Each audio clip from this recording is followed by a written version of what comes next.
గత వారం రోజుల నుండి TDP, Janasena, Nandamuri mega fans and Janasena, TDP నేతల మధ్య తీవ్ర స్థాయిలో విమర్శలు, ప్రతి విమర్శలు, బూతులు ఇవన్నీ రెండు పార్టీల అధిష్టానాన్ని అయితే భయపెట్టాయి.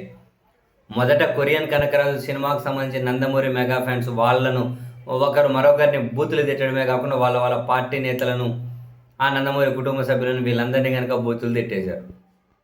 తర్వాత ఇద్దరు ఎన్ఆర్ఐ కోఆర్డినేటర్లు ఇటు జనసేన అటు టీడీపీకి సంబంధించి ప్రకటించిన తర్వాత మళ్ళీ ఇద్దరు వెనక్కి తీసుకోవడం మీద ఆ రెండు పార్టీ కార్యకర్తలు ఒకరిని మరొకరు తిట్టుకున్నారు. మళ్ళీ వాళ్ళ అధినాయకులను తిట్టుకున్నారు. ఇది ఒక పెద్ద ఎపిసోడ్ లాగా నడిచింది.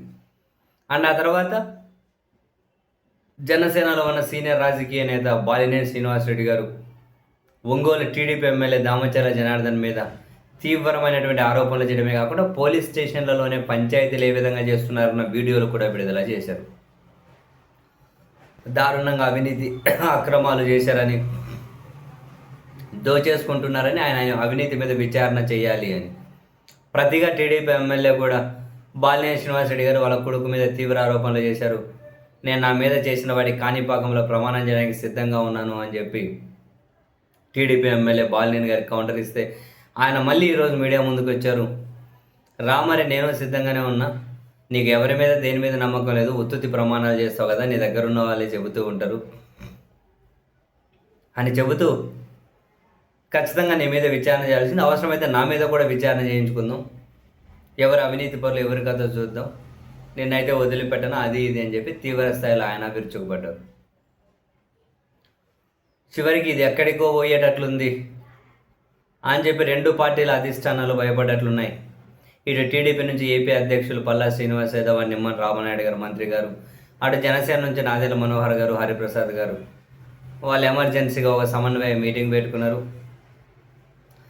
మీటింగ్ పెట్టి చర్చించుకున్నారట. అయ్యా బాబే మీరు మమ్మల్ని తిట్టుపోతే మన ఇద్దరం కనుక బ్రేకప్ అయిపోతే మీరు గెలవలేరు, మేము గెలవలేము, ఒంటరిగా గెలిచిన చరిత్ర మాకు లేదు మీకు లేదని చెప్పి ఏమన్నా మాట్లాడుకున్నారేమో తెలియదు, కానీ లోపల ఏం మాట్లాడుకున్నారు. ఫైనల్గా చివరికి బయటకైతే కొన్ని ఆర్డర్స్ ఇచ్చారు. మరోసారి బాలినేని కానీ దామచర్ల జనార్దన్ కానీ ఇది రిపీట్ చేయకూడదు, చాలా సీరియస్గా ఉన్నారు ఇద్దరు అధిష్టానాలు అని చెప్పి టీడీపీ ఎమ్మెల్యేకి, జనసేన వాళ్ళు బాలినేని శ్రీనివాసరెడ్డి గారికి చెప్పారట. ఇంకోసారి రిపీట్ కాకూడదు, కూటమి ధర్మాన్ని పాటించాలి అని. మరి వీళ్ళ సీరియస్ వార్నింగులు వీళ్ళిద్దరిని కూల్ చేస్తాయా? అటు టీడీపీ అధిష్టానాన్ని బాలినేని శ్రీనివాసరెడ్డి గారు వీళ్ళ అధిష్టానాన్ని కలిసి ఒకరి మీద మరొకరు ఫిర్యాదులు కూడా చేసుకోబోతూ ఉన్నారట. బట్ ఒకటైతే ఫ్యాక్ట్ లేండి, ఈ రెండు పార్టీలకు సంబంధించి రాజకీయ వ్యవహార శైలి మీద న్యూట్రల్ పీపుల్ కూడా ఒక అసహనం వచ్చేసింది. వీళ్ళకు దారుణంగా తిట్టుకుంటారు. మరి కలిసి ఉండడం ఎందుకురా బాబు అంటే మళ్ళీ ఒంటరిగా పోటీ చేసి ధైర్యం లేక కలిసి ఉంటున్నారు, ధైర్యం లేని రాజకీయాలు ఎందుకు చేస్తారు అని చెప్పి న్యూట్రల్ పీపుల్ కూడా వీళ్ళను పాయింట్అవుట్ చేసే పరిస్థితి వచ్చింది. ఒకరికి ఇంకొకరు అసలు పడదు. మరి ఇండివిజువల్గా రాజకీయాలు చేయొచ్చు కదా అని అంటే చేసే ధైర్యం లేదు. ఇండివిజువల్గా రాజకీయాలు చేస్తే కనీసం ఎమ్మెల్యేగా కూడా గెలవలేని చరిత్ర ఒకరిది. ఇండివిజువల్గా రాజకీయాలు చేసి ఇండివిజువల్గా పోటీ చేస్తే చరిత్రలో ఎప్పుడూ కూడా అధికారంలోకి వచ్చిన చరిత్రలో మరొకరికి లేదు, వేరే ఆప్షన్ లేదు.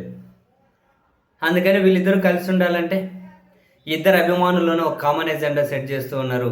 అదే జగన్మోహన్ రెడ్డి గారి మీద ద్వేషాన్ని నింపాలి, ఆ ద్వేషం అనే కామన్ ఎజెండా నింపేసి మనం ఎట్లా కూడా నెట్టుకు రావాలన్నది ఈ రెండు పార్టీ అధినేతల యొక్క ఆలోచన. సో అటువంటి ఆలోచనను వీళ్ళు బ్రేక్ చేసేటట్లున్నారు. సినిమాల కోసం, ఇంకేదో కార్యకర్తల కోసం, అది వాళ్ళకి ఇచ్చిన పదవుల కోసం, ఆ క్యాడర్ ఈ క్యాడర్ చివరికి ఇప్పుడు నాయకత్వ స్థాయిలోకి వచ్చేసింది. నెక్స్ట్ అది ముదిరితే ఎక్కడికి పోతుందో అని చెప్పి భయపడ్డట్లున్నారు. అందుకే ఎమర్జెన్సీగా సమన్వయ మీటింగ్ పెట్టుకొని ఇద్దరు వాళ్ళ నేతలకైతే సీరియస్ వార్నింగ్స్ అయితే ఇచ్చారంట.